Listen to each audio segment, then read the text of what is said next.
যার ইবাদত করা আমাদের জন্য ওয়াজিব, আমরা আল্লাহর ইবাদত করি। আল্লাহ তাআলা কোরআনে মাজিদকে আমাদের জন্য নিজের হাবিবের উপরে নাযিল করলেন। কোরআনে মাজিদ যার ভিতরে আল্লাহ ইরশাদ করছেন ওয়ালিকুল্লি কওমিন হাদ, আবার ইরশাদ করছেন কুল্লু নাফসিন যায়কাতুল মউত। কোরআনে মাজিদ বলছেন প্রত্যেকটি কওমের জন্য আদি এবং প্রত্যেক ব্যক্তিকে, প্রত্যেক নফসকে, জি রূহ, যার ভিতরে রূহ আছে, আত্মা আছে, তাকে মৃত্যুর স্বাদ চাকতেই হবে। কোরআনে মাজিদ আরো বলছেন কে ইয়াউমা নাদু কুল্লা উনাসিন বিইমামিহিম, আমি সমস্ত ব্যক্তিকে, নাস মানুষ, সমস্ত ব্যক্তিকে তার ইমামের সাথে ডাকবো। নবী সাল্লাল্লাহু আলাইহি সাল্লামের যে হাদিস, নবী সাল্লাল্লাহু আলাইহি ওয়া আলিহি ওয়াসাল্লাম তিনি বলছেন কি হুসাইন মিন্নি ওয়া আনা মিনাল হুসাইন, হুসাইন আমার থেকে, আমি হুসাইন থেকে। আরো বলছেন কি ইন্নাল হুসাইন মিসবাহুল হুদা ওয়া সাফিনাতুন নাজাহ, অবশ্যই হুসাইন হেদায়েতের প্রদীপ এবং নাজাতের কাশতি। ইমাম হুসাইন আলাইহিস সালাম 61 হিজরিতে 10 মুহররমে একটা বড় কুরবানি, নিজের শাহাদাত, নিজে শহীদ হলেন এবং নিজের আওলাদকে কুরবান করলেন, নিজের সাথী, বন্ধু এবং চাহনেওয়ালাকে কুরবান করে দিলেন। একবার দুরূদ শরীফ পড়েন মুহাম্মদ ওয়া আলি মুহাম্মাদের উপরে, আর আগে চলে আসুন।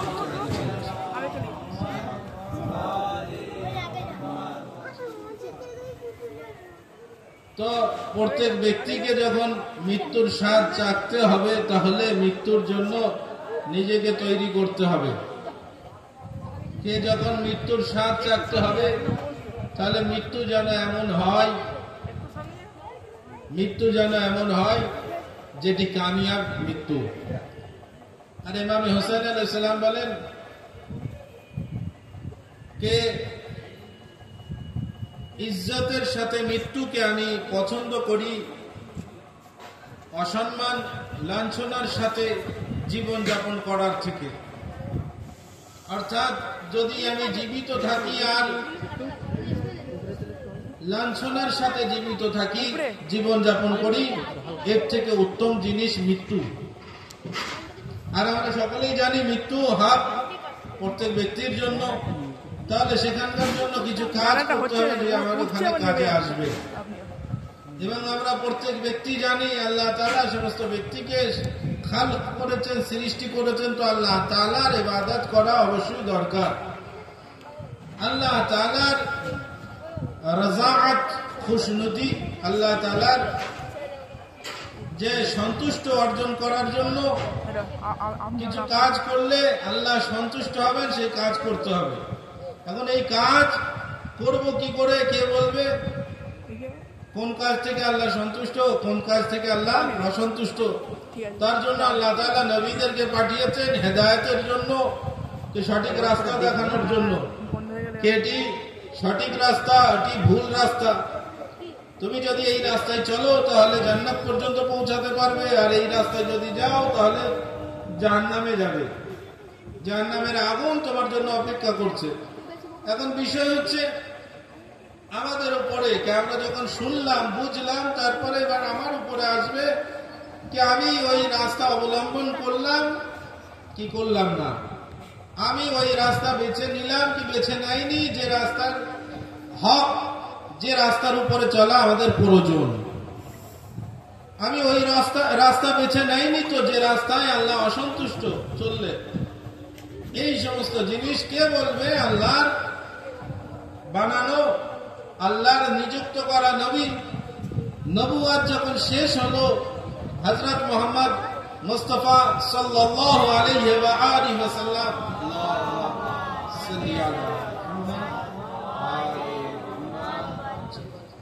ওনার উপরে উনি শেষ নবী, সৈয়দুল আম্বিয়া, উনি আম্বিয়াদের সরদার, উনি সৈয়দুল মুরসালিন, রাসূলদের সরদার, উনি খাতিমুল আম্বিয়া, খাতিমুন নবীন, নবীনদের শেষ, নবীদের ভিতরে, আম্বিয়াদের ভিতরে শেষ নবী।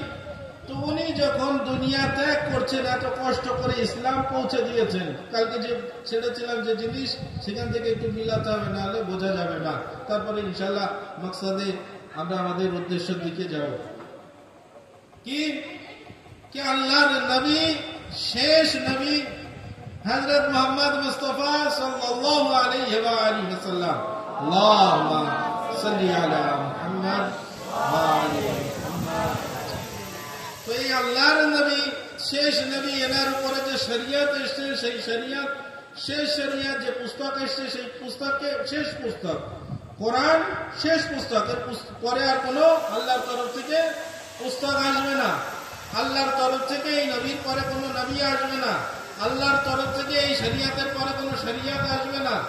তাহলে এই শরীয়ত যখন কিয়ামত পর্যন্ত চলবে, এই কোরআন যখন কিয়ামত পর্যন্ত চলবে, এবং এই শরীয়ত ও কোরআন যখন কিয়ামত পর্যন্ত থাকবে, তাহলে এই পুস্তক ও শরীয়তকে বাঁচানোওয়ালা কোনো ব্যক্তি হওয়া দরকার। যেমন আমরা সাধারণ বুঝি, এর আগেও একবার উদাহরণ দিয়েছি, বেশি সময় নিব না, মনে আছে কি জানি না, কিন্তু কয়েক মাস আগে একটা মজলিসে কে যেমন আমাদের ভিতরে যে আমাদের ইন্ডিয়ার, ভারতের নিয়ম কানুন ডক্টর আম্বেদকর তিনি লিখেছেন, তিনি বানিয়েছেন, তিনি বানিয়ে যে নিয়ম কানুন রেখেছেন, সেই পুস্তক কি যথেষ্ট? সবারই পকেটে একটা করে পুস্তক দিয়ে দিন ইন্ডিয়ার নিয়ম কানুনের, আর সবাই নিয়ম কানুনের উপরে চলুক।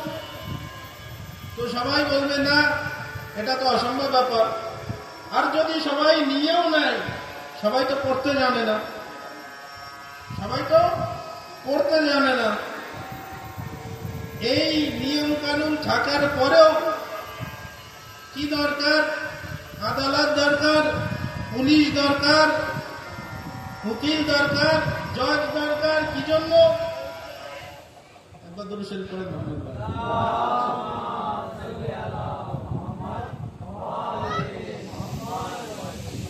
আরেকবার দরুদ শরীফ পড়েন।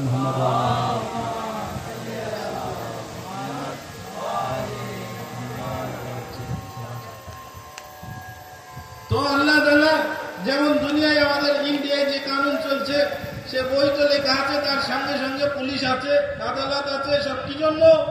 কে যদি কোনো ব্যক্তি অন্যায় করে, পুলিশ সেটি দেখবে, আদালত বিচার করবে, তারপরে তার শাস্তি দিবে। আমিও আপনি যদি শাস্তি দিতে যাই, উল্টো আমাদেরকে জেলে বন্ধ করে দিবে। কারণ আমাকে নিযুক্ত করা হয়নি এই কাজের জন্য, আপনাকে নিযুক্ত করা হয়নি এই কাজের জন্য। যাকে নিযুক্ত করা হয়েছে সেই এই কাজ করবে। আদালত বিচার করবে, তারপরে তার শাস্তি দিবে। তার পূর্বের কাজ পুলিশ সেই ব্যক্তিকে ধরবে, ভাই তুমি আমাদের নিয়ম কানুন লঙ্ঘন করেছো, নিয়মের বিরুদ্ধে গিয়েছো, নিয়ম ভেঙেছো, তার জন্য তোমাকে, এর জন্য তোমাকে গ্রেফতার করা হলো। ঠিক তেমনই আল্লাহর কোরআন আছে, শরিয়াতে মুহাম্মাদি আছে।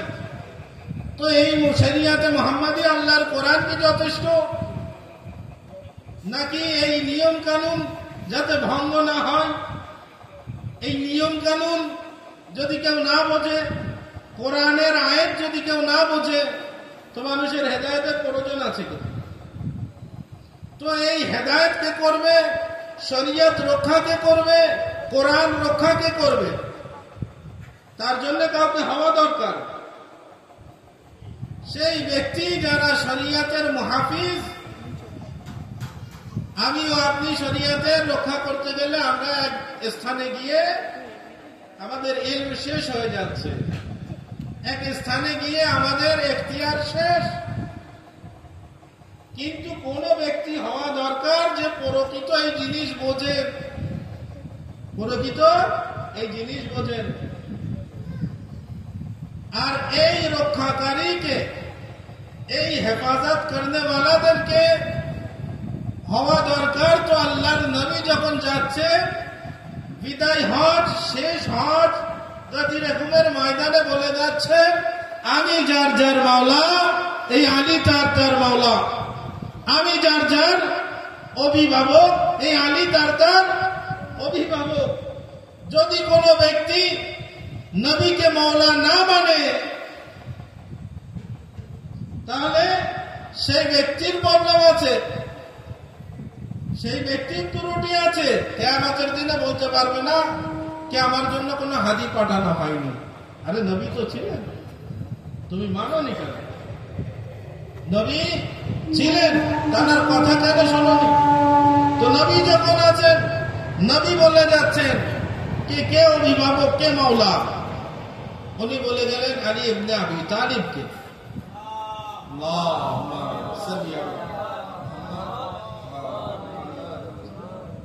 কে? আলী ইবনে আবি তালিবকে। এখন যখন আলী ইবনে আবি তালিব আলাইহিস সালাম ইমাম, যেটাকে বলা হয় পথ নির্দেশক, ইমাম অর্থাৎ পথ নির্দেশক, যিনি পথ দেখাবেন। শরিয়াতের ইমামকে, শরিয়াতের ইমামকে ইমামে আলী ইবনে আবি তালিব আলাইহিস সালাম। আর কতজন হবেন খলিফা? কতজন? আল্লাহর নবীর 12 জন। রাসূল খোদা কি বলে গেছেন? 12 জন খলিফা হবে রাসূল খোদার পরে। তার প্রথম আলী ইবনে আবি তালিব, দ্বিতীয় ইমামে হাসানে মুজতবা, তৃতীয় ইমামে হুসাইনে সৈয়দুল শাহাদা, চতুর্থ ইমামে জাইনুল আবেদিন আলাইহিস সালাম, পঞ্চম ইমামে মুহাম্মদ বাকির আলাইহিস সালাম, ষষ্ঠ ইমামে জাফর সাদিক আলাইহিস সালাম, সপ্তম ইমামে মুসা কাজিম আলাইহিস সালাম, অষ্টম ইমামের নাম কি? আলী রাজা আলাইহিস সালাম। মাশাআল্লাহ, একবার দুরূদ শরীফ পড়েন মুহাম্মদ ওয়া আলিহি।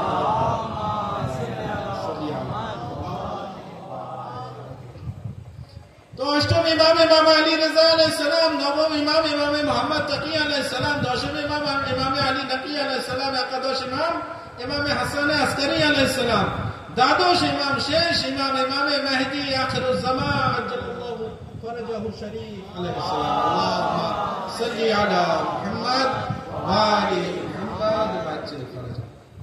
এবারে বিষয় হচ্ছে যে যখন প্রথম ইমাম, দ্বিতীয় ইমাম, তৃতীয় ইমামের যুগ আসলো এবং তৃতীয় ইমামকে 10 মুহররমে ইয়াজিদ মালউন তার হুকুমে ইমাম আলাইহিস সালামকে শহীদ করা হলো। কোথায়? কারবালায়।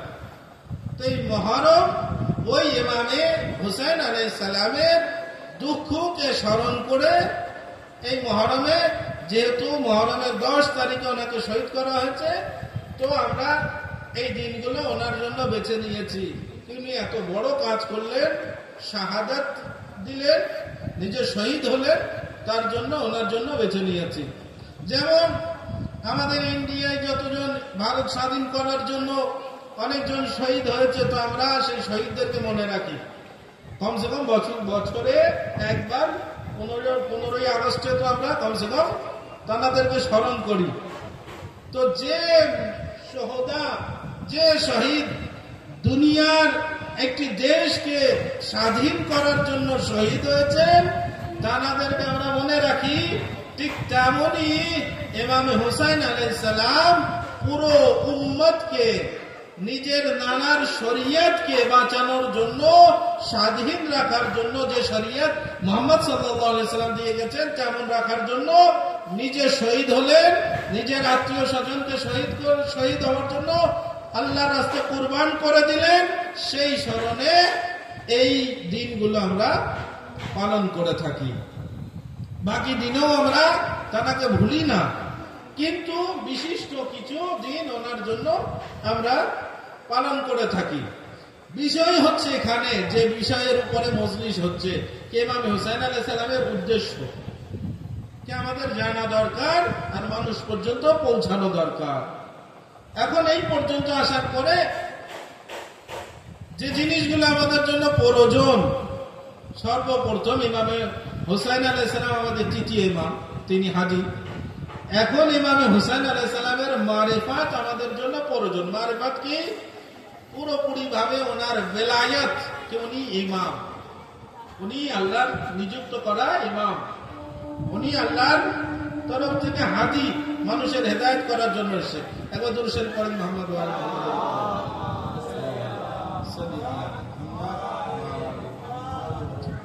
তো ইমাম উনি।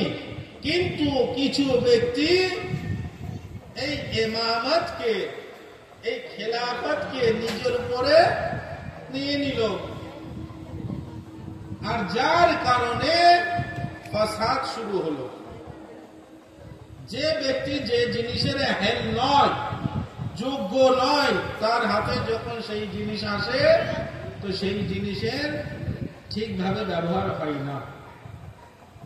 আমি যদি পড়ানোর যোগ্য না হই, তো আমার হাতে যদি দায়িত্ব আসে পড়ানোর, তো আমার এখান থেকে যে ছাত্র ছাত্রী বার হবে সে যোগ্যবান বার হবে না, সে যোগ্যবান বার হবে না। তো প্রয়োজন প্রথম নিজেকে যোগ্যবান তৈরি করা।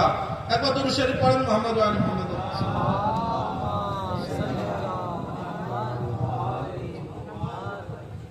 আরে একটু একটু এগিয়ে আসেন, তাহলে পিছনে পরে যারা আছে তাদের জন্য সুবিধা হবে। আল্লাহুম্মা সাল্লি আলা মুহাম্মদ ওয়া আলি মুহাম্মদ। ইয়া আলী ইয়া আলী ইয়া আব্বাস। আল্লাহুম্মা সাল্লি আলা মুহাম্মদ ওয়া আলি মুহাম্মদ। তো ইমাম আলাইহিস সালামকে প্রথম চিনতে হবে যে ইমাম আলাইহিস সালাম কেমন হবে। ইমামের বৈশিষ্ট্য কালকে বলেছি, আলিম হবেন এমন যে দুনিয়ার কারো কাছ থেকে শেখার কোনো প্রয়োজন নেই, আল্লাহর দেওয়া জ্ঞান তার কাছে থাকবে। তিনি সুজা হবেন, কোনো জায়গা থেকে পালাবেন না, কোনো যুদ্ধ থেকে পালাবেন না, সুজা হবেন, বাহাদুর। সুজা মানে জ্ঞানী হবেন, আল্লাহর তরফ থেকে জ্ঞান নিয়ে আসবেন, দুনিয়ার কারো কাছ থেকে শিক্ষা নেবেন। মাসুম হবেন, নিষ্পাপ, জানার ভিতরে কোনো গুনাহ নেই, কোনো খাতা নেই, কোনো ভুল নেই, কোনো চুক নেই, কিছু। তিনি হচ্ছে নিষ্পাপ হবেন। এবং এর সাথে সাথে কি হওয়া দরকার, সে যেন পুরো নিজের যুগের শ্রেষ্ঠ ব্যক্তি হয়। এক কথা, শ্রেষ্ঠ ব্যক্তি হওয়া দরকার। এখন ইমাম আলাইহিস সালামকে এই রূপভাবে যদি চেনা হয়, মারিফাত রাখা হয়, ইমামে হুসাইন আলাইহিস সালাম কি উনি আমাদের ইমাম, উনি আল্লাহর তরফ থেকে বানানো ইমাম, উনি কি আল্লাহর নিযুক্ত করা ইমাম, এবং ওনার যুগে যারা ছিলেন তাদের উপরে ওনার পেয়ারবি করা ওয়াজিব, আমাদের জন্য ওয়াজিব। এখন বিষয় হচ্ছে কি, কালকে যে জিনিসগুলো আধুরা ছিল সেটা বয়ান করি। একটা মধ্যে যে সবকিছু বলা অসম্ভব জিনিস। জানাবে ঈসা নবীর মান্যকারী, ঈসা নবীর শরিয়াতের উপরে, ইব্রাহিম নবীর মান্যকারী, ইব্রাহিম নবীর শরিয়াতের উপরে। কিন্তু যখন মুহাম্মদ সাল্লাল্লাহু আলাইহি সাল্লামের উম্মতি, আল্লাহুম্মা সাল্লি আলা মুহাম্মদ ওয়া আলি মুহাম্মদ, ওনার উম্মতি, তো এনার শরিয়াতের উপরে, অর্থাৎ ঈসা নবীর শরিয়াত আর আমাদের উপরে লাগু হবে। ঈসা নবীর যুগে ঈসা নবীর শরিয়াতে যেমন ভাবে ইবাদত চলতো, সেই ইবাদত আমাদের ওই রকম ভাবে ইবাদত আমরা করলে আর হবে না। এখন মুহাম্মদ সাল্লাল্লাহু আলাইহি সাল্লামের শরিয়াত চলছে, শরিয়াতে মুহাম্মাদি বলা হয়, তো আমরা উম্মতি না, ওই জন্য এই শরিয়াতের উপরে চলতে হবে। আমরা ওই শরিয়াতের উপরে আর চলছি না, আমরা নূহ নবীর শরিয়াতের উপরে চলছি না, ইব্রাহিম নবীর শরিয়াতের উপরে চলছি না, আমরা ঈসা নবীর শরিয়াতের উপরে চলছি না, আমরা চলছি কি মুহাম্মদ সাল্লাল্লাহু আলাইহি সাল্লামের শরিয়াতের উপরে। এখানে অনেক জিনিস বোঝার আছে। তাহলে কি তিনি আলাদা শরিয়াত নিয়ে এসেছেন, মুহাম্মদ সাল্লাল্লাহু আলাইহি সাল্লাম আলাদা? উদ্দেশ্য সকলের এক ছিল, নিয়ম কানুন আলাদা আলাদা ছিল, কিছু নিয়ম কানুন আলাদা আলাদা ছিল। বোঝার জন্য সহজ করে দিই, আল্লাহকে এক মানতে হবে, সে আদম নবীও বলেছেন, শেষ নবীও বলেছেন। আল্লাহর ইবাদত করা দরকার, আদম নবীও বলেছেন, শেষ নবীও বলেছেন। কিন্তু তরিকার ভিতরে একটু পার্থক্য। যেমন মারিয়াম, জানাবে মারিয়াম, তিনি রোজা রেখেছিলেন কেমন? চুপ করেছিলেন, কথা বললেন। তো এখন কি রোজা ওরকম ওয়াজিব যে আমরা রোজা রাখলে কথা বলতে পারবো না? নয় না, আমরা রোজা রেখে কথা বলতে পারবো, কথা বললে আমাদের রোজা বাতিল হচ্ছে না। এবারে বুঝতে পেরেছেন, শরীয়ত আলাদা, নিয়ম কানুন আলাদা, কিন্তু কিছু জিনিস শুরু থেকে নিয়ে শেষ পর্যন্ত একই। আল্লাহর ওয়াহদানিয়া, আল্লাহর ইবাদত করতে হবে একই, কিন্তু আল্লাহর ইবাদতের ভিতরে কিছু পার্থক্য। এখন বিষয় হচ্ছে এই যে মুহাম্মদ সাল্লাল্লাহু আলাইহি সাল্লামের পরে আর কোনো শরিয়াত আসবে না, যে শরিয়াত উনি নিয়ে এসেছেন তা কিয়ামত পর্যন্ত থাকবে। এবারে যে বাকি ইমামগুলো এসেছেন এই শরিয়াতের বিষয় বলবেন, বাকি খলিফা যিনি এই শরিয়াতের বিষয় বলবেন। তো প্রথম ইমাম, চাই নবী সাল্লাল্লাহু আলাইহি সাল্লাম বলেন, তারপর থেকে নিয়ে প্রথম ইমাম বলেন, শেষ নবী, উনি যা বলেছেন সেটাও আমাদের জন্য গুরুত্বপূর্ণ। প্রথম ইমাম যেটি বলবেন সেটাও আমাদের জন্য গুরুত্বপূর্ণ। দ্বাদশ ইমাম যেটা, শেষ ইমাম যেটা বলবেন সেটাও আমাদের জন্য গুরুত্বপূর্ণ। অর্থাৎ কোন একজনের বিরুদ্ধে তাদের যে বয়ান করে গেছেন, যে কথাগুলো, যে আদেশগুলো দিয়ে গেছেন, তার বিরুদ্ধে আমরা কাজ করলে হবে না। কারণ কি? একই শরিয়াত চলছে, একই শরিয়াত চলছে, শরিয়াত বদলায়নি, শরিয়াত বদলায়নি। বুঝতে পেরেছেন তো এতটুকু? এবারে আসেন আসল জিনিসের দিকে। তো শরিয়াত বদলায়নি, শরিয়াত একই আছে। এখন বিষয় হচ্ছে কি, শরিয়াত যখন একই আছে তাহলে শুধু মুহাফিজ বদলেছে, শরিয়াতের রক্ষক বদলেছে। প্রথম ইমাম, দ্বিতীয় ইমাম, আস্তে আস্তে দ্বাদশ ইমাম। তো প্রথম ইমাম ছিলেন, তো প্রথম ইমাম যখন ছিলেন, যতক্ষণ তিনি বা হায়াত ছিলেন, আমাদের সামনে যেমন ওঠাফেরা চলাফেরা করছিলেন, ততক্ষণ পর্যন্ত দ্বিতীয় ইমাম ইমাম হননি। অর্থাৎ আলী আলাইহিস সালাম ইমাম, তো হাসান আলাইহিস সালাম ইমামতের যোগ্য, কিন্তু ওনার উপরেও যেমন অন্যদের উপরে ইমাম আলী আলাইহিস সালামের ইতাআত ওয়াজিব, ওনার কথা মতন চলা ওয়াজিব, ফরজ। ইমাম হাসান আলাইহিস সালামের উপরেও বাবার ইতাআত ওয়াজিব, ফরজ। কারণ ওই যুগের উনি ইমাম, হাসান আলাইহিস সালামেরও ইমাম, হুসাইন আলাইহিস সালামেরও ইমাম, সাধারণ পাবলিকেরও ইমাম।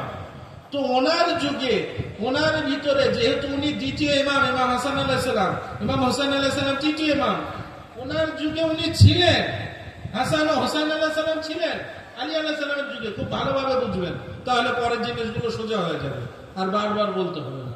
তো যখন হাসান আলাইহিস সালাম, হোসেন আলাইহিস সালাম ছিলেন আলী আলাইহিস সালামের যুগে, তো ওনারা যতদিন আলী আলাইহিস সালাম জীবিত, সেই এক আলী আলাইহিস সালামের শাহাদাত 40 হিজরিতে, 40 হিজরি পর্যন্ত ইমাম কে ছিলেন? ইমামে আলী ইবনে আবি তালিব আলাইহিস সালাম।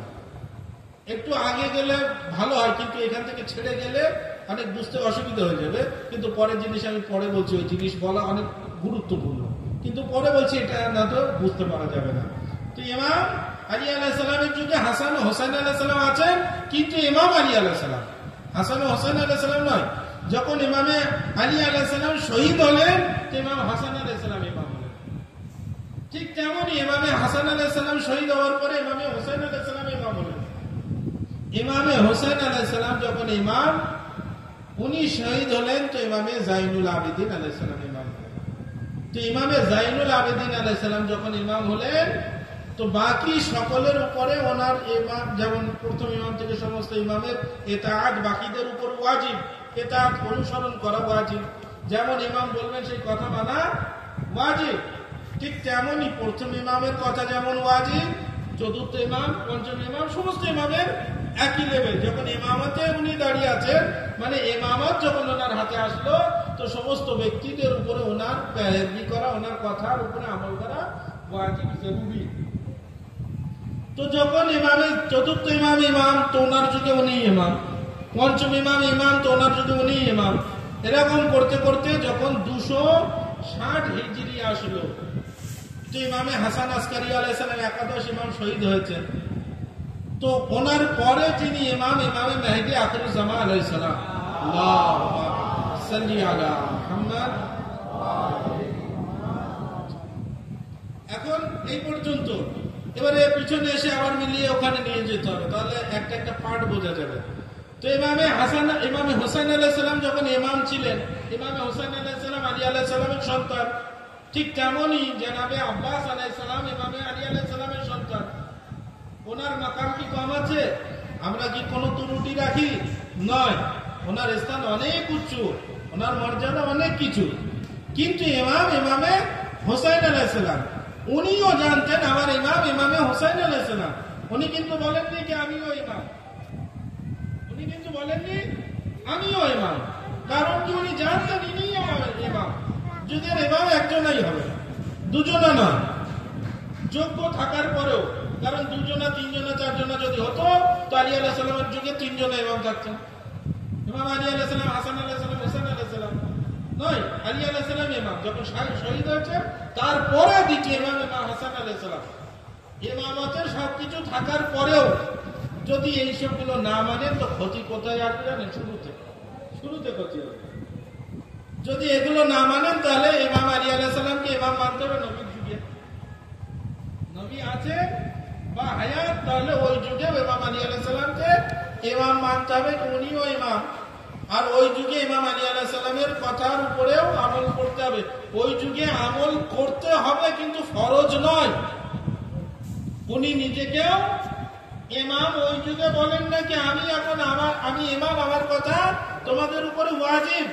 উনি বলছে রাসূলে খোদা বা হায়াত, তো রাসূলে খোদার কথা শুনতে হবে, কারণ উনি নবী। যখন উনি যাবেন তো ওনার জায়গায় যে দরকার সে হচ্ছে আলী আলাইহিস সালাম।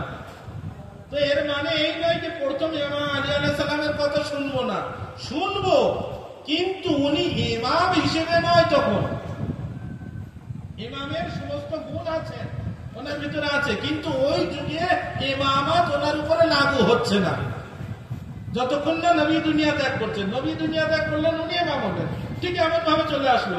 এবারে যখন এমন ভাবে চলে আসলো তো ইমামে হোসেন আলাইহিস সালামের যুগে আব্বাস আলাইহিস সালাম কিন্তু কিছু বলেননি যে আমি ইমাম। উনি যেমন ভাবে বলেছেন আব্বাস আলাইহিস সালাম তেমন ভাবে চলেছেন। কে আব্বাস আলাইহিস সালামকে বলেছেন খাইমা তুলে নিয়ে আসো, তো তুলে নিয়ে এসেছে। তুমি এখন যাবে পুরাতে পানি আনতে, তো তখন গিয়েছে। বাচ্চারা কাঁদুক যাই করুক, ইমামের আদেশের উপরে নয়। ইমাম অনুমতি দিলে তারপরে কাজ হবে। ইমাম যদি অনুমতি না দেন তাহলে আগে বাড়ছেন না। তো যদি ইমামের অনুমতির আগে আমরা যাই তাহলে ইমামের কায়দুই হলো না। আব্বাস আলাইহিস সালাম বাহাদুর কি বাহাদুর নয়? বাহাদুর তো আমরা সবাই জানি।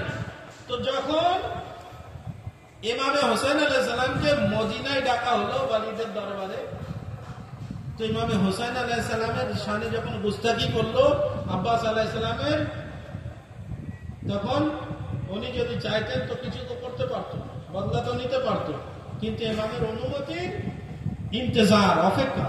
যদি অনুমতি দেন তাহলে হুর যখন মদিনার দিকে ফিরে আসবে হোসেন আলাইহিস সালাম, আর কুফার দিকে যাবেন না, সেখানে রাস্তা আটকে দিল, না মদিনায় যাওয়া হবে না ইমাম হোসেন আলাইহিস সালাম কুফায় যাচ্ছে চান। হুর চাই কুফায় নিয়ে যাবে, ইমামে হোসেন আলাইহিস সালাম চান না আমি এখান থেকে মদিনায় যাব। কি হলো? না মদিনা না কুফা, মাঝখানের একটা রাস্তা, ইমাম হোসেন আলাইহিস সালাম কারবালার দিকে। তো যখন হুর ইমাম হোসেন আলাইহিস সালামের ঘোড়ার লেজাম যেটা ধরে নিয়ে যাওয়া হয় সেটা ধরলো, তো ইমাম হোসেন আলাইহিস সালাম বলেছিলেন এই হুর তোমার দুঃখে তোমার মা কাঁদুক। তো হুর একটা কথা বলেছিল, এই হোসেন যদি আপনার মা ফাতেমা নয় আরবের অন্য কোন ব্যক্তি এই কথা বলতো, আমার মানে আপনি না বলে অন্য কোন ব্যক্তি বললে আমি এর উত্তর দিতাম, যেহেতু আপনি বলেছেন আর আপনার মা ফাতেমা জাহরা সালামুল্লাহ আলাইহা। একবার দুরূদ শরীফ পড়েন মুহাম্মদ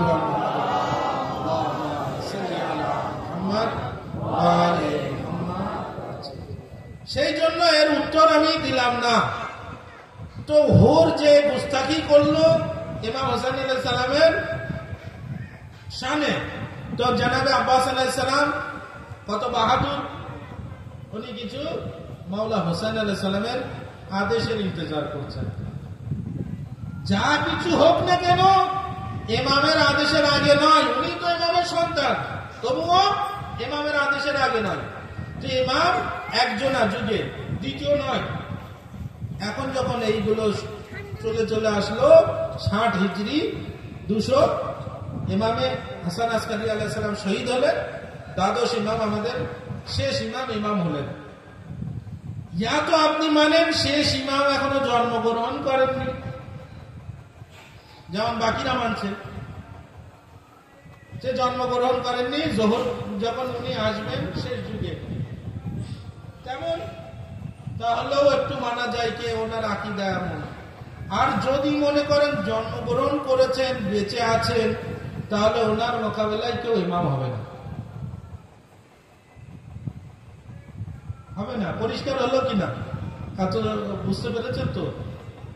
যেমন আব্বাস আলাইহিস সালাম হোসেন আলাইহিস সালামের যুগে ইমাম নন, আর পরেও ইমাম নন, কারণ ওনার ইমামতের মানে পদ ওনার দেওয়া হয়, তো উনি ইমাম নন। আর খলিফা 12 জন হবেন। তাহলে যদি ইমামে মেহেদী আলাইহিস সালাম অন্য কাউকে খলিফা মনে করেন, ইমাম মনে করেন, যুগের ইমাম, মসজিদের ইমাম আলাদা ব্যাপার। যদি মসজিদের ইমামের কথা বলেন তাহলে কোনো ব্যাপার নেই। যে যুগের ইমাম যদি বলে, হুজ্জাতে খোদা যদি বলেন, তাহলে নবীর খলিফা 12 জন হবে। এখন যদি আপনি 12 জনের বেশি মানেন তো নবীর ওই হাদিসের খেলাফ, কম মানলেও খেলাফ। আল্লাহর আয়াত কোরআনে মাজিদের প্রত্যেক ব্যক্তিকে ইমামের সাথে ডাকবে, তাহলে এই যুগের ইমাম হওয়া দরকার আমাদের, যে আমাদের ইমামের সাথে কিয়ামতে ডাকা হবে প্রত্যেক ব্যক্তিকে। তাহলে চারিদিক থেকে এসে যাওয়া যদি না মানা হয়, যদি না মানি তো কোন ইমামের সাথে ডাকা হবে। আর যদি মানি ইমামে মেহেদী আলাইহিস সালাম ইমাম, তাহলে উনি বেঁচে আছেন। যদি বেঁচে না থাকেন তাহলে 12 জন ইমাম হয়ে গেল, তাহলে বাকি দুনিয়া কি করে চলছে? আর হুজ্জাতে খোদা থেকে খালি হবে না। তাহলে উনি আছেন, তাহলে যদি থাকেন জন্মগ্রহণ করেন, যদি 15 শাবানে ওনার বেলাদাত মানানো হয়, যদি বেলাদাত মানানো হয় উনি জন্মগ্রহণ করেছেন, তাহলে এটি যদি মানানো হয়, এটা যদি গ্রহণ করা হয় যে 15 শাবান 255 হিজরিতে ওনার জন্ম, যদি এটি গ্রহণ করি তাহলে মানতে হবে যে এই যুগের উনি ইমাম। আর যখন এটা অ্যাকসেপ্ট করে নিলাম, মেনে নিলাম উনি এই যুগের ইমাম, তো ওনার যুগে অন্য কোনো ব্যক্তি ইমাম হতেই পারে না। উনি তো 12 জন হয়ে যাচ্ছে, তো মোকাম্মল হয়ে গেল। খলিফা 12 জন, তো 12 জন, তো 13 জন কি আসছে, 14 জন কি আসছে, 15 জন কি আসছে, তো 12 জনেই তো খলিফা হবে। আর ওনার যুগে অন্য কেউ হবে না। যখন অন্য কেউ হবে না, তাহলে বাকি যারা হেদায়েত করছে, বাকি যে সমস্ত ব্যক্তি হেদায়েত করছে, তারা কি? তারা আলিমে দ্বীন, দ্বীনের জ্ঞান রাখেন, দ্বীনের খাদিম, আল্লাহর প্রিয় মুকাররব বান্দা, কিন্তু ইমাম নন, ইমাম নন। খেদমত করছেন, ইজ্জত সম্মান, শুধু এই জন্যই যে তিনি খেদমত করছেন, শুধু এই জন্যই যে আল্লাহর যে উদ্দেশ্য, সেই উদ্দেশ্যের দিকে মানুষকে নিয়ে আসছেন, কিন্তু ওনাকে ইমামতের পদ দেওয়া হয়নি, উনি ইমাম নন। কোন ব্যক্তি যদি বলে কি আয়াতুল্লাহ সিস্তানী সাহেব ইমাম, সে ফাসিক হয়ে গেল। যদি কেউ বলে আয়াতুল্লাহ খানদানী সাহেব ইমাম, ফাসিক হয়ে গেল। যদি কোন ব্যক্তি বলে অমুক ইমাম খুব বড় আয়াতুল্লাহ, খুব বড় একটা আলিমে দ্বীন ছিল, খুব মুহাদ্দিসদের ভিতরে বহুত নাম, কে মনে করেন কোন বড় লেখক কে যিনি বই লিখেছেন, যেমন মনে করেন শেখ তুসি, শেখ মুফিদ, রাহমাতুল্লাহ আলাইহি, এনাদের উপরে আল্লাহর রহমত বর্ষণ করুক, ওনাদের আত্মার উপরে। কে যদি আমরা বলি আব্বাস উম্মি রাহমাতুল্লাহ আলাইহি, ইবনে বাবুয়াই, ইয়াকুবে কুলাইনি, আমাদের ইন্ডিয়ার বড় আলেমে দ্বীন মীর হামিদ হোসাইন রাহমাতুল্লাহ আলাইহি, আল্লাহ ওনার আত্মার উপরে রহমত বর্ষণ করুক। এত বড় আলেমে দ্বীন যখন বাইরে থেকে, উনি বাইরে কিন্তু পড়তে যাননি, বাইরে পড়তে যাননি, একটা পুস্তক লেখা হয়েছিল শিয়াদের বিরুদ্ধে, শিয়া ইসনাশারি 12 ইমামের চাহনেওয়ালার বিরুদ্ধে, তোহফায়ে শিয়া ইসনাশারি। সেই পুস্তকের উত্তরে উনি লিখেছেন, কি পুস্তক? আবাকাতুল আনওয়ার। উনি সেই পুস্তক লিখেছেন কোন ভাষায়? আরবি ভাষায়। আমরা এত বড় বড় আলিমে দ্বীন পেয়েছি, আমাদের ইন্ডিয়ার আবাকাতুল আনওয়ার লিখেছেন, রাইটারের নাম কি? মীর হামিদ হোসাইন।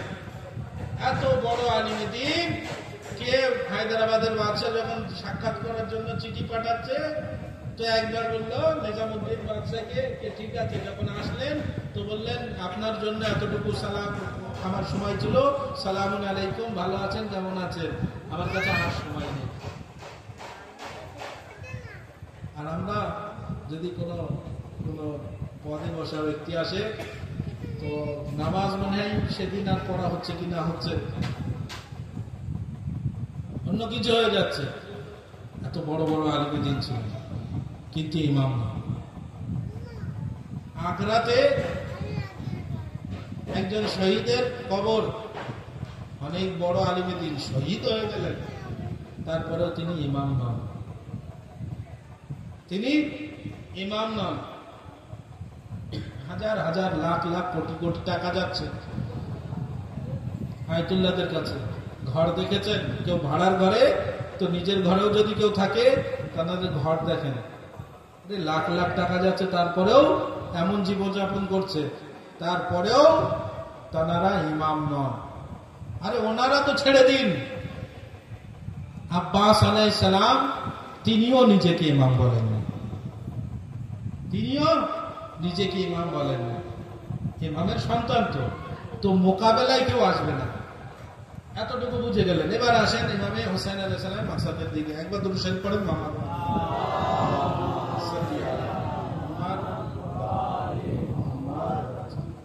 তাহলে খুব বেশি যদি আমরা মানতে পারি, তাহলে কাউকে আলিমে দ্বীন হিসেবে মানব। আর যদি সে দ্বীনের জ্ঞান রাখে তাহলে, আর যদি দ্বীনের জ্ঞান না থাকে তাহলে ততটুকু নয়। হ্যাঁ, আর যদি কোনো ব্যক্তি রাসূল খুদার বংশ থেকে হয়, তাহলে তার সম্মান অবশ্যই। কিন্তু সেই ব্যক্তি যদি হারাম কাজ করে প্রকাশ্যে, সেই ব্যক্তি যদি ওয়াজিবাতকে ছেড়ে দেয়, তাহলে আপনি বলেন, যদি একটা ছোট সাধারণ ক্ষুদ্রতম আমাদের মতন ব্যক্তি যদি কোনো ওয়াজিবকে ছাড়ে, কোনো হারাম কাজ করি আমি, আর নামাজ ছেড়ে দিই, আমি ফজরের নামাজ পড়লাম না, ছেড়ে দিলাম ইচ্ছা করে, এখানে বসে আছি, একটা হারাম কাজ করে নিলাম, আপনি কালকে সকালে ফজরের 2 রাকাত নামাজ আমার পিছনে পড়বেন? পড়া তো দূরের কথা, আপনি বলবেন এরকম ইমামের কোনো প্রয়োজন নেই, আপনি আপনার রাস্তা দেখতে পারেন। তো 2 রাকাত নামাজের জন্য যদি হারাম যে ব্যক্তি করে, সেই ব্যক্তিকে আমরা মেনে নেই না, তাহলে পুরো ইসলামের জিম্মেদারি যে ব্যক্তি নিবে, সেই ইমামের ভিতরে যদি এরকম হারাম কাজ করে, তাহলে কি করে মেনে নেব? আমি আর আপনি মেনে নিব না, না? ঠিক তেমন ইমাম হুসাইন আলাইহিস সালাম নেব।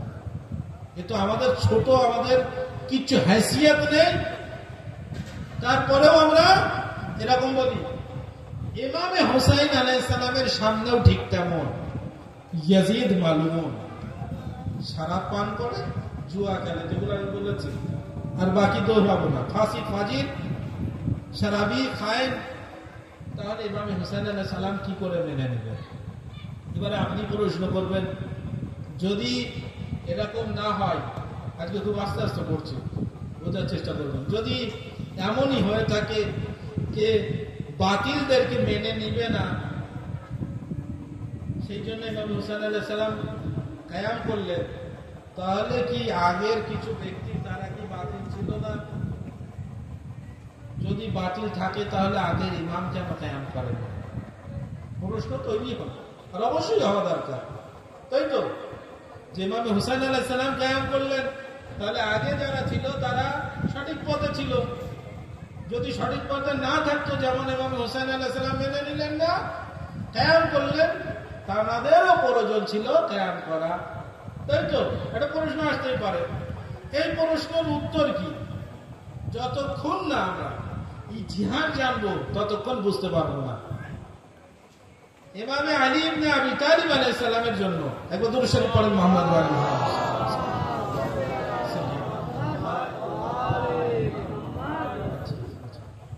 ওনার জন্য ওনার যুগে পরিস্থিতি এমন ছিল যে মানুষ 1,24,000 1,20,000-এর বেশি মানুষ হজ করতে গিয়েছিল রাসূল সাল্লাল্লাহু আলাইহি সাল্লামের সঙ্গে, তাই তো? গদি রকমের ময়দানে যে মাজমা ছিল, তাহলে এতজন যখন ছিল তো কেন কায়াম করলেন না ইমাম আলী আলাইহিস সালাম? উনি যখন ইমাম ছিলেন, তো অন্য কেউ যখন ইমাম হয়েছে, তো আলী আলাইহিস সালাম কেন কায়াম করলেন? কারণ তার ভিতরে অনেক কিছু রহস্য আছে, অনেক কিছু কারণ আছে। কে রাসূল খোদার মাসিয়াত, যদি তোমার কাছে এমন সঙ্গী সাথী, কেমন পরিস্থিতি হয় তুমি কায়াম করতে পারবে, তাহলে কায়াম করো, না হলে কায়াম করো। প্রথমে।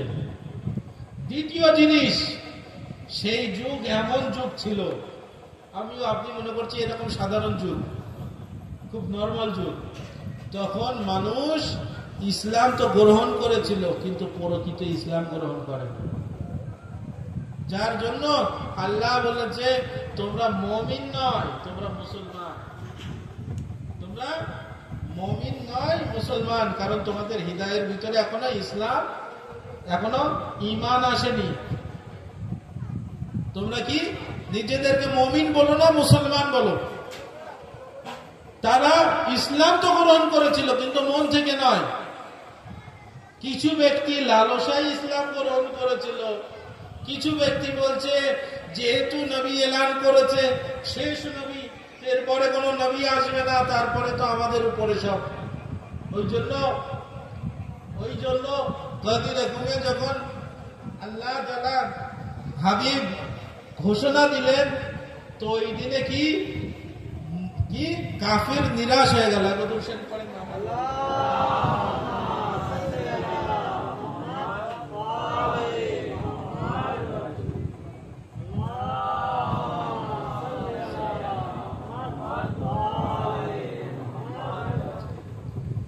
কাফির ওই দিন নিরাশ হলো। কিসের জন্য? আরে আমরা ভেবেছিলাম নবী তো শেষ, আর নবী আসবে না, এরপর আমরা করবো সবকিছু যা কিছু, কিন্তু নবী তো নিজের প্রতিনিধি, নিজের খলিফা বানিয়ে যাচ্ছে, আমাদের মাকসাদ শেষ।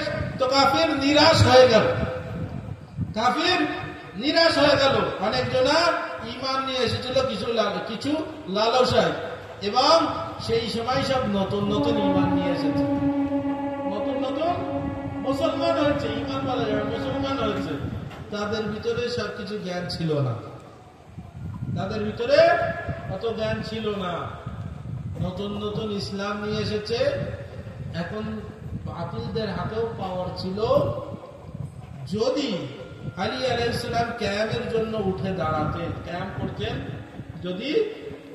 করতেন নিজের হকের জন্য, তো মুসলমান লড়াই করত, আর মুসলমানের যে দুশমন ছিল, যে তাক লাগিয়েছিল, তো কোনো একটা সুযোগ পাবো আর আমরা আক্রমণ করব, সেই সুযোগ পেয়ে যেত। ইমাম আলী আলাইহিস সালাম দেখলেন এই সুযোগ দেওয়া যাবে না, এখন আমাকে চুপ থাকা বেশি উত্তম।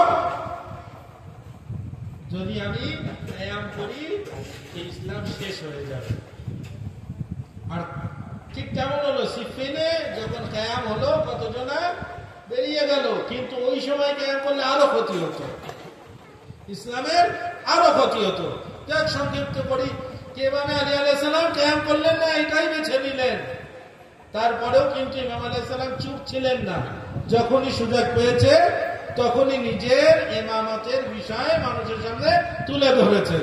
এমনকি বিবি ফাতেমা তো জাহরা সালামুল্লাহ আলাইহা আল্লাহুম্মা সাল্লি আলা মুহাম্মদ ওয়া আলি মুহাম্মদ, তিনিও আলী আলাইহিস সালামের খেলাফতের জন্য কে হক আলী আলাইহিস সালামের, তার জন্য উনি উঠে দাঁড়িয়েছেন, উনি ইহতিজাজ করেছেন, তার জন্য ওনার আজরের হাড় ভেঙেছে, কিন্তু উনি সহ্য করেছেন। শুধু ফিদাক নয়, আলী আলাইহিস সালামের অধিকারের জন্য কে খেলাফত আলী আলাইহিস সালামের হক, তার জন্য তো বিবি ফাতেমা তো জাহরাও এই রাস্তায় উনি অনেক চেষ্টা করেছেন। তারপরে যুগ আসলো ইমাম আলী আলাইহিস সালামের পরে ইমামে হাসান আলাইহিস সালাম। ইমামে হাসান আলাইহিস সালামের একবার দুরূদ শরীফ পড়েন।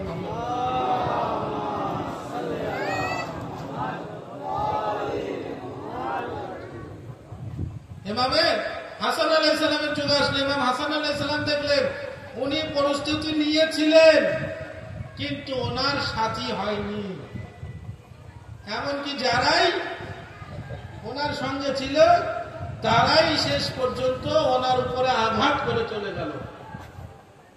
ইমামে হাসান আলাইহিস সালামের উপরে তরবার দিয়ে আঘাত করে যারাই বলেছিল আমরা কিয়াম করব, আপনার সঙ্গে আছি, যখন ইমামে হাসান আলাইহিস সালাম পৌঁছে গেলেন লস্কর নিয়ে, তারাই ইমামে হাসান আলাইহিস সালামের উপরে তরবার দিয়ে আঘাত করে চলে গেল। তো এই পরিস্থিতিতে ইমামে হাসান আলাইহিস সালাম দেখছেন এখন সন্ধি করা যাক, সন্ধি করলে বেহতর হবে। আর কি সন্ধি করলেন? তার ভিতরে শর্ত লিখলেন, এমনি সন্ধি নয়, শর্ত লিখে দিলেন। কেমন হওয়া দরকার? কে যে তোমার পরে কাউকে খলিফা নিযুক্ত করবে না, রাসূল সাল্লাল্লাহু আলাইহি সাল্লামের সুন্নতের উপরে চলা দরকার। আমার বাবা আলী আলাইহিস সালামের নামে যে সব শিতাব হয়, গালি দেওয়া হয়, মসজিদের মেম্বার থেকে নামাজ যে খাতিব, যে নামাজ পড়াবে খুতবা দিবে যে খাতিব, সে খাতিব মেম্বার থেকে ওনার নামে গালিগালা করার জন্য হুকুমতের তরফ থেকে অর্ডার ছিল, যদি না করা হয় তাকে সরিয়ে দেওয়া হবে, শাস্তি দেওয়া হবে। এখন বলেন এরকম যুগ তখন ছিল, কোন সাধারণ যুগ ছিল না। তো এরকম যুগ ছিল, ইমাম আলাইহিস সালাম বললেন সন্ধি করছি, কে এইসব বন্ধ করতে হবে। যে সাইয়্যিদদের উপরে জুলুম করা হয় সেই জুলুম বন্ধ করতে হবে। সন্ধি হলো, সন্ধি হওয়ার পরে কি হলো? সে সন্ধি আর যা কিছু শর্ত ছিল তার উপরে কিছু আমল হলো না। ইমাম হোসেন আলাইহিস সালাম দেখলেন বাবা চুপ ছিলেন, তখনকার পরিস্থিতি ছিল না, আমার ভাই পরিস্থিতি ছিল না, সন্ধি করলেন। এখন সেই দুটো অপশন শেষ হয়ে গেছে, আর একটা অপশন আছে কি? কিয়াম করা। আর এখন যদি কিয়াম করি তাহলে এই সমস্ত জিনিস সব দূর হয়ে যাবে। এবং এই যে ইসলামের ভিতরে হালালকে হারাম, হারামকে হালাল করা হচ্ছে, সেই সব জিনিস সংশোধন হবে। তার ভিতরে একটা উদ্দেশ্য, এটাও সংশোধন হবে। তার জন্য উনি কিয়াম করলেন। আর ওনার কিয়ামের উদ্দেশ্য এটি ছিল যে মানুষের ইসলাহ করা কমের। আর আলী আলাইহিস সালাম তার ভিতরে বড় একটি ইসলাহ ছিল, এই যে আলী আলাইহিস সালামের ভিলায়াত। মানুষ যে আলী আলাইহিস সালামের উপরে গালাগালি হুকুমতের তরফ থেকে, সেটা যেন মানুষ বুঝতে পারে। ওই জন্য যখন আলী আলাইহিস সালাম শহীদ হয়েছে না মসজিদে কুফাতে 21 রমজানুল মুবারকে, 19-এ ওনার সিনে মুবারকে আঘাত পড়ে 21-এ শহীদ হন। তো 21 যে রমজানুল মুবারকে উনি শহীদ হয়েছেন, তো যখন দামিশকে এই খবর গেল কি ইমামে আলী আলাইহিস সালাম শহীদ হয়েছে সিজদার অবস্থায়, তো তারা প্রশ্ন করলো মসজিদে শহীদ হয়েছে, তারা প্রশ্ন করতে লাগলো, তারা মুসলমান, বলছে আলী মসজিদে কি করছিল? আল্লাহু আকবার। এবারে বলেন মানুষকে কেমন ভাবে নিয়ে আসা হয়েছিল? সহজ যুগ, যুগ এরকম পরিস্থিতি নয়, সে পরিস্থিতি আলাদা। তারা প্রশ্ন করছে আলী আলাইহিস সালাম, বলছে আলী মসজিদে কি করছিল? তাদের মাইন্ড এমন ভাবে তৈরি করা হয়েছিল। এবার বলেন এই সমস্ত জিনিস কে দেখো না, আলী আলাইহিস সালাম মসজিদে কি করছিল, এই সমস্ত প্রশ্ন বাকি দিনের ভিতরে যে ফাসাদ, সব জিনিসকে ইমামে হোসেন আলাইহিস সালাম যখন কুরবানি দিলেন কারবালায়, তারপরে এই কাফেলা ওনার আহলে আয়ালদের নিয়ে যখন দামেস্কে গেল, যেটাকে শাম বলা হয়, জাইনাব সালামুল্লাহ আলাইহা খুতবা দিলেন, জাইনুল আবেদিন আলাইহিস সালাম খুতবা দিলেন। মানুষ জানতে পারলো কে কি, মানুষ কাঁদতে লাগলো। কি দেখো, কারবালা কোনো সাধারণ জিনিস নয়, সব আমাদের বুঝতে হবে। ইমাম হোসেন আলাইহিস সালাম শহীদ হলেন কারবালায়। পুরো বিশ্বে চারিদিকে কে নবীর নাতি হুসাইনকে শহীদ করা হলো কারবালায়। হুসাইন আলাইহিস সালাম শহীদ হলেন কারবালায়, ইয়াজিদের নেকাব খুলে দিয়েছে। আরো দামেস্কে যখন এই কাফেলা পৌঁছালো আহলে হারামের, ওখানে খুতবার মাধ্যমে বিবি জাইনাব সালামুল্লাহ আলাইহার খুতবার এত প্রভাব ছিল, জাইনুল আবেদিন আলাইহিস সালামের খুতবার এত প্রভাব ছিল কি ইয়াজিদের তখ্ত সেখানেই পাল্টে দিল।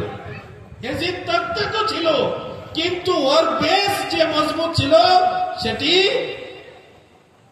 বেনেকাব করে দিলেন। তারপরে শুধু ইয়াজিদের নয়, ইয়াজিদকে যে বসিয়েছিল তার,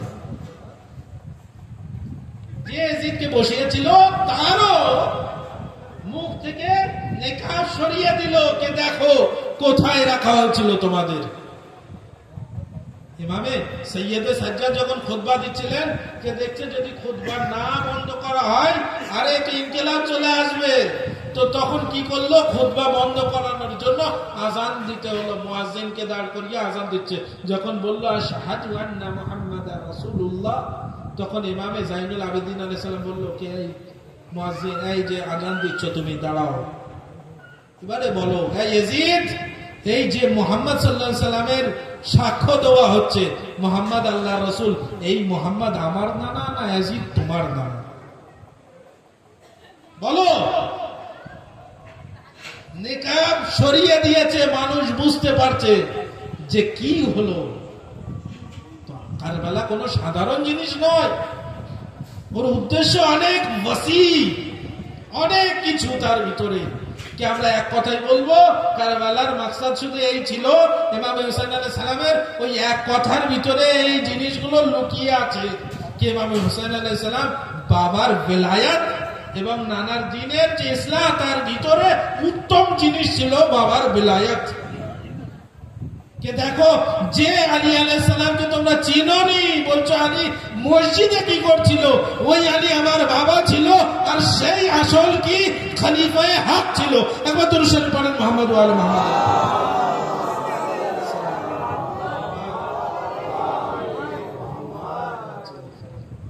মানুষ বুঝতে পেরেছে কি ইমাম তো হুসাইন আলাইহিস সালাম ছিল, ইয়াজিদ তো খামাখা সে সিংহাসনে বসেছিল, সে প্রকৃত ইমাম নয়। ঠিক তেমনই যদি হুসাইন আলাইহিস সালামের মোকাবেলায় ইয়াজিদ আসে তো সে লানাতুল্লাহ হয়ে যায়। তো ইমামে আসর আলাইহিস সালাম, ইমামে মাহদী আলাইহিস সালামের মোকাবেলায় যদি কেউ আসে, আল্লাহুম্মা সাল্লি আলা মুহাম্মদ, সেই একই ব্যাপার। ইমামের মোকাবেলায় আসা মানে একই ব্যাপার। ইমামে হোসেন আলাইহিস সালাম যে কুরবানি দিলেন, এর ভিতরে অনেক কিছু লুকিয়ে আছে।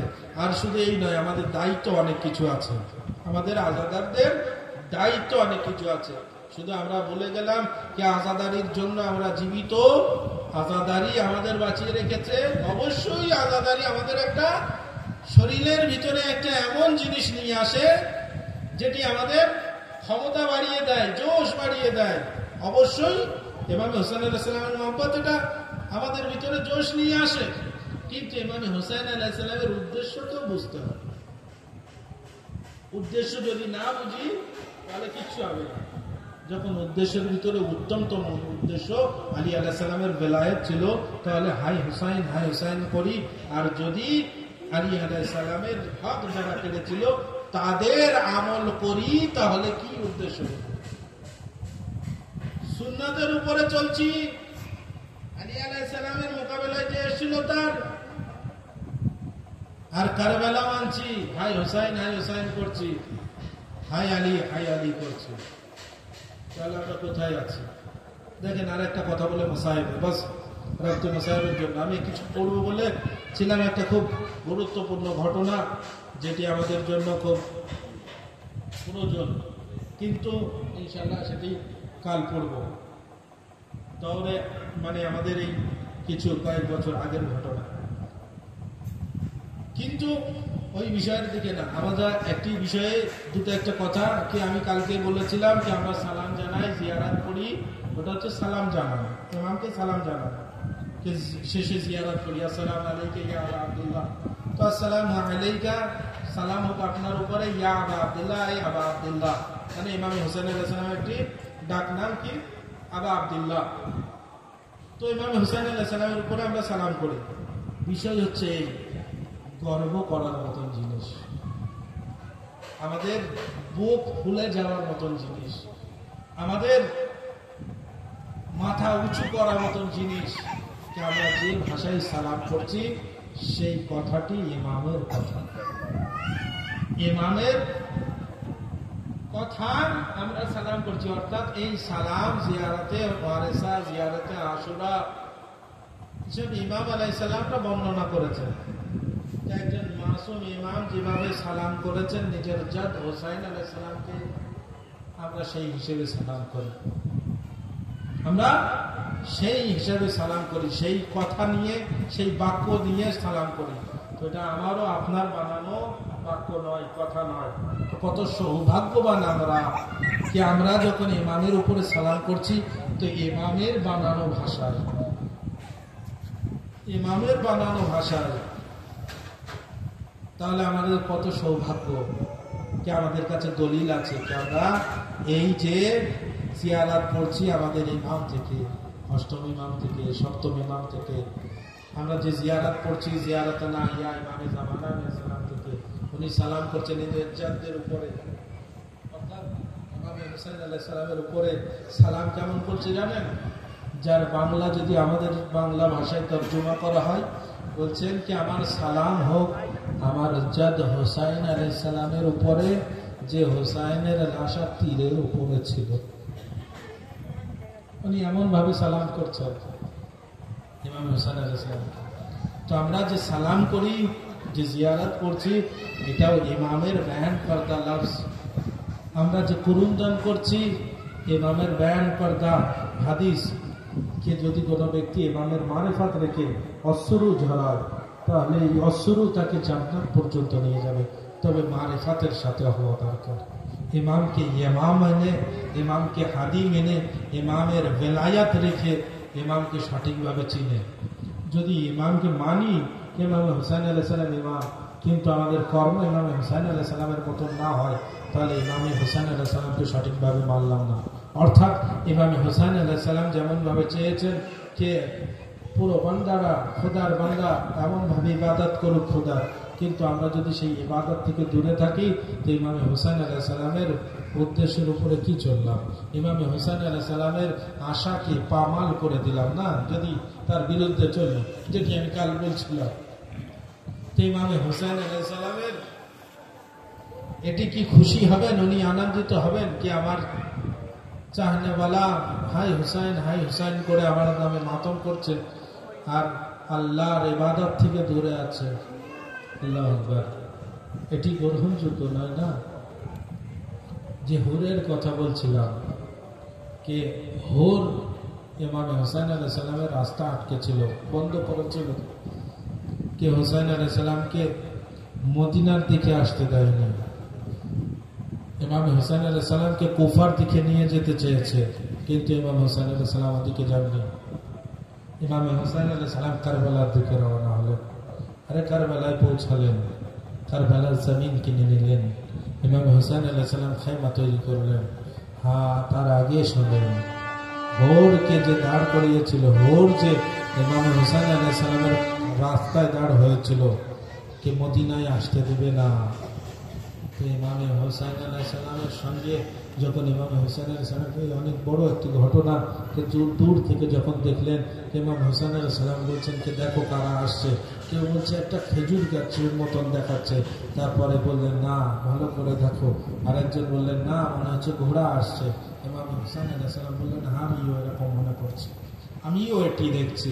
যখন কাছে আসলো তো দেখলো হুরের লস্কর আসলো 1000 সৈন্য নিয়ে, তার বেশিও লেখা আছে অনেক জায়গায় কি যখন এই সৈন্য নিয়ে হুর আসলো তখন ইমামে হুসাইন আলাইহিস সালাম যে খায়মা করেছিল, ইমামে হুসাইন আলাইহিস সালাম বললেন, যাও এরা এমন ভাবে এসছে এদেরকে পানি পান করিয়ে দাও। আরে তাদের পানি পান করানো হলো, এমনকি তাদের জানোয়ারদেরকেও পাত্রই করে পানি দেওয়া হলো। যতক্ষণ জানোয়ার পানি পান করলো ততক্ষণ সেই পাত্র তোলা হয়নি। সেখান থেকে পানি পান করলো, তারপরে সায়ের হওয়ার পরে পেট ভরে গেল জানোয়ারের, পাত্র তুলে অন্য জানোয়ারের কাছে, সেও পানি পান করুক। পশুদেরকেও পেট ভরে পানি পান করিয়েছেন ইমাম হোসেন আলাইহিস সালাম। কিন্তু এই হোর যে ইমাম হোসেন আলাইহিস সালামকে যেতে দিল না, কিন্তু একটা কথা বলেছিল, এই হুর শেষে ইমাম হোসেন আলাইহিস সালামের দিকে এসেছিল। আমার কোন রেওয়ায়েত আমি পাইনি, এই রেওয়ায়েত একটা এমন পেলাম যে রেওয়ায়েত আমারও মনে হয় হুর যে তার তাকদীর বদলেছে তার কারণ হচ্ছে একটি, আমি তো পাইনি আর কোন কারণ, আল্লাহ জানে কি কারণ, কিন্তু অনুভব হয় এটি कि হুর যখন ইমাম হোসেন আলাইহিস সালাম যখন হুরকে বলেছিল, এই হুর তোমার মা তোমার দুঃখে কাঁদে, তো হুর বলেছিল আরবের যদি কোনো অন্য ব্যক্তি বলতো তাহলে এই কথা আমি তাকে ফিরিয়ে বলতাম, কিন্তু যেহেতু আপনার মা ফাতেমা ওই জন্য আমি বলছি না।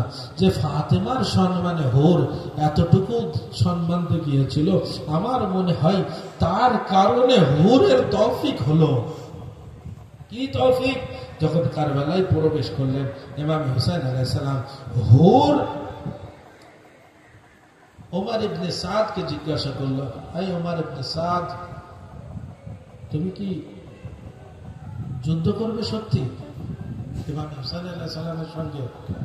কে হুসাইনের সঙ্গে কি যুদ্ধ করবে? ইসারে সাদ বলল, সাদের পুত্র, সে বলল, হ্যাঁ, শুধু যুদ্ধ নয়, এমন যুদ্ধ হবে যে মাথা ধরে উড়বে। তো হুর যখন এমন শুনল না,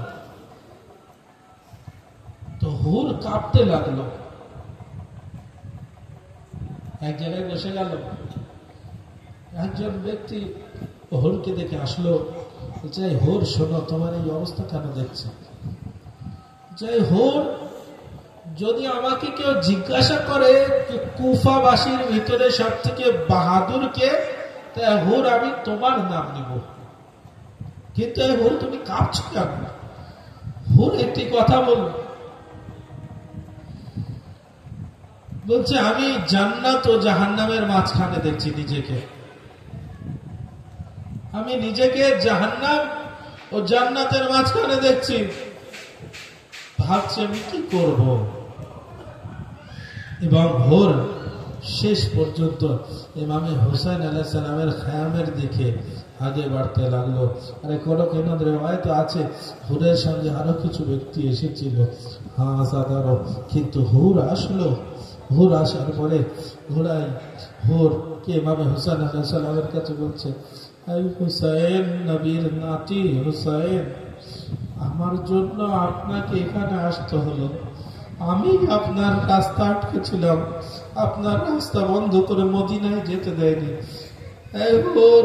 যখন এমন বলল, নিজের হাত মাথায় রেখে, আল্লাহ আমি তওবা করছি, আমি অন্যায় করেছি। হুর বলছে, মওলা হুসাইন, আমার তওবা কি কবুল হবে? আমাকে কি মাফ করা যাবে? আল্লাহ কি আমাকে মাফ করবেন? কি আমার জন্য আপনার এত মুসিবত আসলো আপনার উপরে? কি হায় রে, হুর অনুভব করছে, কারণ কি জানেন? আরে হুরের লস্করকে ইমাম হুসাইন আলাইহিস সালাম পানি পান করিয়েছেন, শুধু লস্করদের না, প্রত্যেকটি পশুকে পেট ভরে পানি পান করিয়েছেন। আরে হায় রে আমার জন্য, আরে সেই হুসাইনের ছোট ছোট বাচ্চারা আল্লাহ তাআলা হাই পিপাসা করছে যে হুসাইন আমার লস্করের পশুকে পেট ভরে পানি দিয়েছে, আর সেই হুসাইনের সন্তান এক ফোঁটা পানির জন্য কাতরাচ্ছে।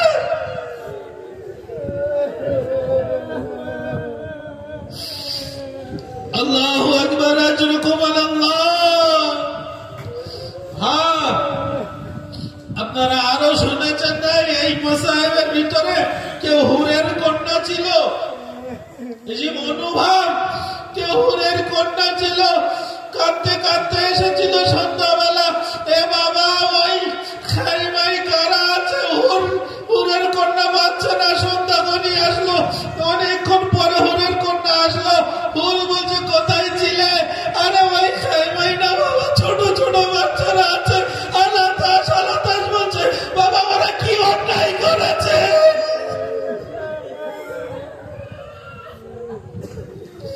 কিন্তু রেবায়েত মুতবার যে হুর যখন এরকম শুনলো, কি হুর যখন আসলে ইমাম হোসেন আলাইহিস সালামের কাছে এসে বললেন, কে আমার কি মাফি হয়, আল্লাহ কি আমার তওবা কবুল করবে? তো ইমাম হোসেন আলাইহিস সালাম যখন কথা শুনলেন, এই হুর তুমি এমন বলছো? হুর বললেন, কে আমার মওলা, আমি চাই এই ঘোড়া থেকে নামবো না, এখান থেকে আমি যুদ্ধের দিকে যাব। আমার জন্য যখন এখানে আপনার উপরে এত কষ্ট, আমি আপনার উপরে প্রথম কোরবান হতে চাই। কিন্তু আগেও কোরবান হয়েছে, শহীদ হয়েছে। হুর আসলো, একটি রেওয়ায়েত অনুযায়ী আমি পড়ছি মতবার, যে হুর যখন রওনা হলো অনুমতি নিয়ে যুদ্ধ করতে করতে, আরে সে যখন শহীদ হচ্ছে, আঘাত পেল, আরে মাথায় যখন হুরের রক্তে রক্ত হয়ে যাচ্ছে শরীর, ইমামে হোসেন আলাইহিস সালাম আসলেন। আসার পরে হুরের মাথা নিলেন, আরে রক্ত মুছে দিচ্ছেন, রক্ত তবুও বার হচ্ছে। ইমামে হোসেন আলাইহিস সালাম একটি রুমাল হুরের মাথায় বেঁধে দিলেন, যেটি মা ফাতেমার রুমাল। এ হুর, একটি তুমি ফাতেমার শানে, তুমি তানার সম্মানে তুমি চুপ ছিলে, দেখো তোমার নসিব কেমন বদলে গেল। ফাতেমার সম্মান করার জন্য আরে রুমাল বেঁধে দিলেন মওলা, আর বললেন, হুর তোমার মা তোমাকে হুর নাম রেখেছে, যার মানে হচ্ছে স্বাধীন। তো হুর তুমি দুনিয়ায় স্বাধীন হলে, আখিরাতেও আজাদ হয়ে গেলে। মওলা হোসেন হুরকে তো এমন ভাবে করলেন, আমি বলবো মওলা, এ তো হুরের শেষ সময় আছে, আপনার হুরের মাথা আপনার কাছে রেখে রুমাল বেঁধে দিলেন। কিন্তু হায় হোসেন, আপনার শেষ সময় যখন আসবে, আরে জালিম যখন আপনার উপরে আঘাত করবে, আপনার লাশ পাবাল করবে, আরে আপনি কোথায় থাকবেন?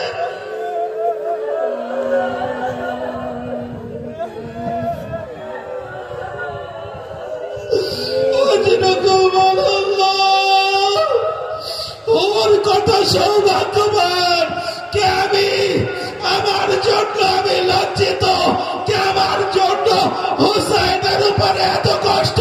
কিন্তু হায় রে হুসাইন, কুরবান হয়ে গেলাম। আরে ওনার এখলাক দেখো, আমার জন্য মায়ের রুমাল আরে আমার কপালে বেঁধে দিল।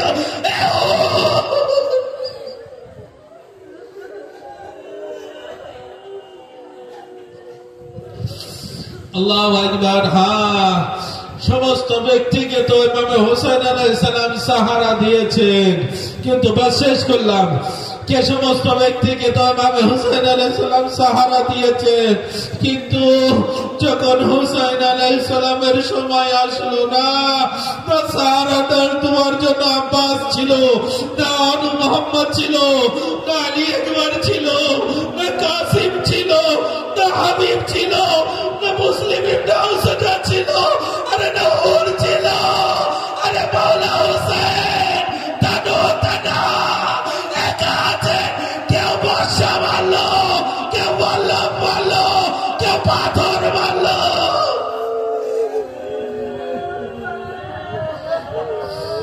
ইন্না লিল্লাহি ওয়া ইন্না ইলাইহি রাজিউন। ওয়াসাল্লাল্লাহু আলাইহি তাসলিমান।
क्यों न हो मातम जहां में हजरते